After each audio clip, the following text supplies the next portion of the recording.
एक शानदार बर्फ का महल में स्नो क्वीन रहती थी, जो बहुत खूबसूरत और नेक दिल थी।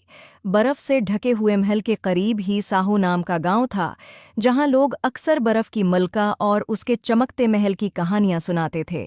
उनमें एक बहादुर सी लड़की थी, जिसका नाम नूर था, जो बर्फ के महल जाने और बर्फ की मलका से मिलने का ख्वाब देखती थी। एक दिन नूर ने बर्फ के महल जाने का फैसला किया। उसने अपने सबसे गर्म कपड़े पहने और दौड़ दूर तक चमकते महल की तरफ रवाना हो गई। सफ़र तवील और ख़तरनाक था, लेकिन नूर का अज़्म कभी कम न हुआ।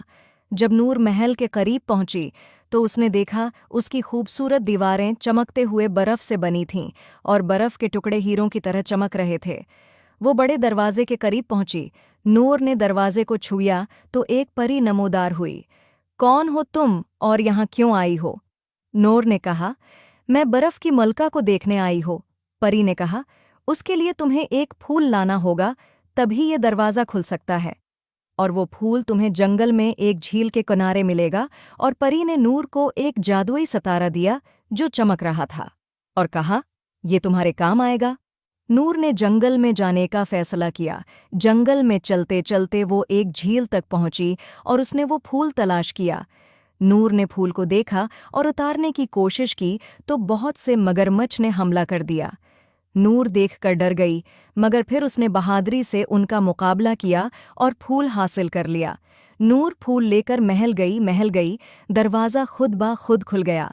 महल के अंदर हर चीज़ बर्फ से बनी थी, फर्नीचर से लेकर नाजुक फानूस तक। अचानक बर्फ की मलका जाहिर हुई, जो खालिस सफ़ेद लिबास और बर्फ के क्रिस्टल का ताज पहने हुई थी। खुश आमदीद नूर, मैं तुम्हारा इंतज़ार कर रही थी। तुम्हारी बहादुरी और अज़्म ने तुम्हें यहाँ तक पहुँचाया है। नूर हैरत ज़दा होकर झुक गई। बर्फ की मलका ने नूर को शानदार बर्फ़ानी मुजस्मे और दलक्ष बर्फ़ानी बाग दिखाए। जब सूरज गुरूब होने लगा और बर्फ पर सुनहरी रोशनी बिखरने लगी, तो बर्फ की मलका ने नूर को एक खास हार दिया, एक बर्फ का लाकट जो जादुई रोशनी से चमक रहा था। ये तुम्हारी हर मुश्किल में मदद करेगा, बर्फ की मलका ने कहा। नूर ने बर्फ की मलका का शुक्रिया अदा किया और वो वापस गायों की तरफ रवाना हो गई। उम्मीद है आपको स्टोरी पसंद आई होगी। Please like and subscribe my YouTube channel.